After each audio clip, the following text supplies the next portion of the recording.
Oi, meu nome é Rafael Lazarotto, eu sou médico ginecologista e estou aqui para cuidar de vocês.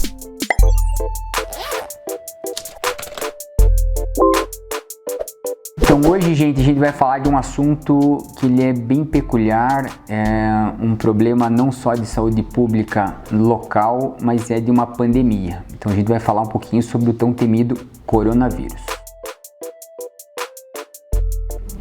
Então assim, vamos falar um pouquinho de histórico sobre esse vírus. Esse vírus ele não é um vírus novo, tá? Então assim, esse vírus ele vem de muito tempo. Em mais ou menos 1937 foi identificado o primeiro coronavírus. Ainda ele nem era coronavírus, porque lá em 1960 é que ele foi isolado em laboratório e foi observado a capa dele, a carapaça dele, imagina como se fosse uma laranja. Então eles observaram que a casca dessa laranja, casca desse vírus, ele tinha um formato de uma coroa, e aí veio então o nome coronavírus.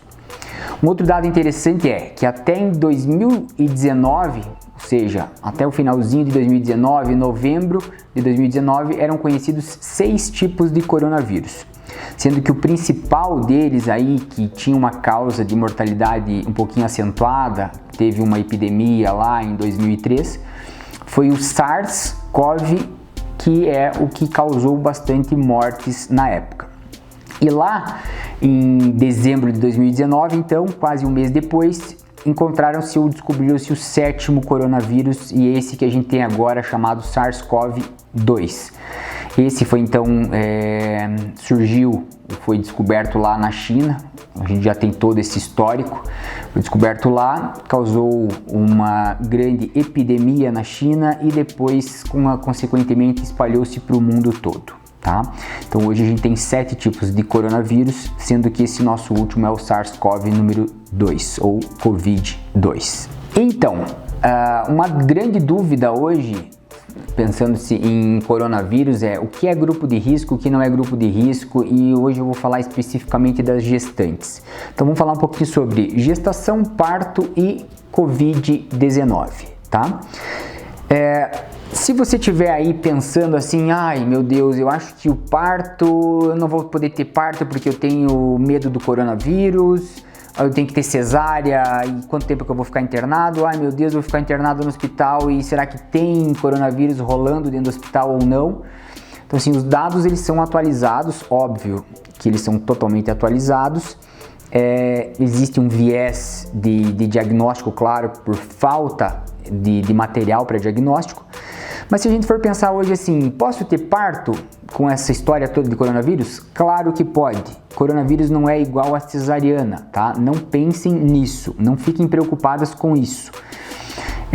Tem alguns estudos, e claro que os grandes estudos iniciaram lá na China, porque começou lá então esse vírus e tiveram, obviamente, pessoas contaminadas e gestantes que foram contaminadas. E claro que gestantes no Brasil também vão ser contaminadas por esse vírus. É uma ironia a gente não pensar que vai acontecer isso, tá? E nos estudos que eles fizeram, observaram-se alguns dados super importantes. Gestantes com coronavírus, infectados por coronavírus, quando o bebê nasceu, observaram líquido amniótico, sangue do cordão umbilical, placenta, observaram a orofaringe do bebê, que é onde a gente coleta o material para levar para o laboratório para ver se tem ou não coronavírus. Observaram leite materno e não foi identificado nenhum grau de transmissão vertical, ou seja, a mãe não passa para o bebê. Estudos recentes, a gente não tem, óbvio, uma continuidade, e vão ser necessários outros estudos para que se possa provar se isso daí está realmente certo ou não. Então, tudo que a gente não tem ainda uma noção fiel de que possa ou não acontecer, acaba sendo para estudos, e esses estudos é que eles vão nos demonstrar ao longo dos anos aí se sim ou não pode ocasionar uma transmissão vertical de mãe para feto, tá? O que sim foi analisado é que em alguns estudos demonstraram que a mãe que tem coronavírus, que seja a gestante que tem coronavírus, ela pode desenvolver um trabalho de parto prematuro. Então pode haver sim uma chance de ter um trabalho de parto antes das 37 semanas nessas pacientes. Também são poucos estudos e é necessário que tenham-se uma revisão um pouquinho mais longa. Como é tudo muito recente, então isso daí é capaz de começar no meio médico, no meio científico, a ser demonstrado a partir dos próximos meses. Em relação ao aleitamento materno, então teve uma reunião do grupo especializado da Sociedade Brasileira de Pediatria, especializada em aleitamento materno. E baseado nesses estudos, o que eles observaram? Não existe transmissão vertical, então não vai ser passado da mãe para o bebê através do leite materno. Então a mãe ela tem uma segurança, na verdade, que ela pode amamentar o bebê. Então sim, aquela mãe com coronavírus, por exemplo, às vezes vamos ter um cuidado, às vezes não, deve-se ter um cuidado maior, tá? Mas ela pode amamentar o bebê. As mães, então, que não se sentirem à vontade para ter o aleitamento materno, para proporcionar o aleitamento materno para o bebê, tem algumas estratégias que podem ser desenvolvidas, o que ela pode usar. Ela pode fazer a extração manual, tá?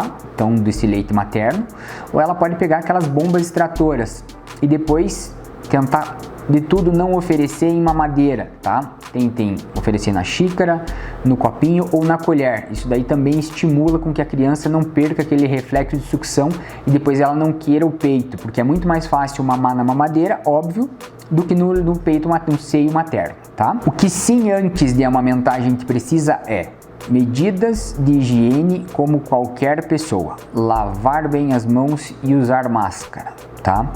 E falando-se em máscara, hoje em dia, vocês viram que tem uma baita de uma campanha, e se a gente observar vários estudos que mostram países que não estão usando máscara e países que estão usando máscara, a gente vê que existe uma grande contaminação de pessoas que não estão usando máscara. Por quê? Porque não é só através do tato, claro que ele é super importante, mas como ele é um vírus respiratório, através do contato de gotículas, quando você conversa com as pessoas, você elimina um pouquinho de baba. Essa baba são as gotículas.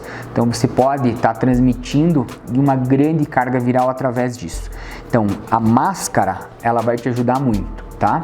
Existe uma campanha de um colega, amigo, chamado Igor Chiminasio, que ele montou um Facebook e um Instagram chamado Máscaras pela Vida Brasil. Então, todo mundo usando máscara. Vai ser uma coisa de ET? Vão ficar rindo de você? Vão.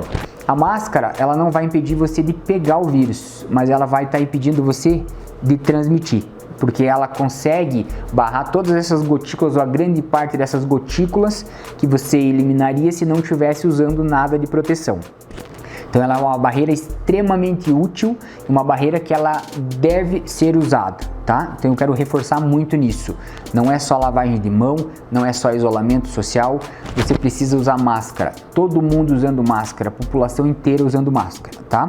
Essa é uma parte super importante, porque se eu uso máscara, eu não transmito. Se você usa máscara, você não transmite. Eu não transmito para você e você não transmite para mim. Então, gente, para quase concluir o vídeo, eu acho que dava para falar assim, quais são as medidas gerais que a gente deve tomar. E a gestante, ela é sim uma pessoa de risco? Então assim, a gestante é como qualquer ser humano. Ela não tem um risco extremamente acentuado por estar gestante, tá? Então ela deve usar todos os meios que qualquer outra pessoa vai usar para se prevenir.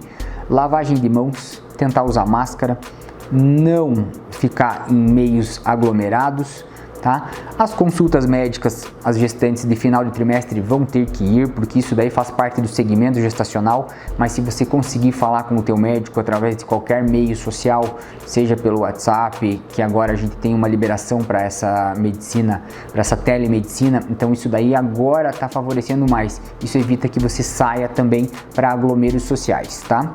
Existe essa coisa toda de, meu Deus, eu preciso liberar o comércio e tudo. As coisas elas provavelmente vão ser liberadas com parcimônia. A gente não tem ainda uma fiel noção do que pode acontecer, principalmente aqui em Pato Branco, tá? Então a gente está restrito ao interior. A gente tem um aeroporto, a gente tem casos aqui em Pato Branco, casos extremamente isolados.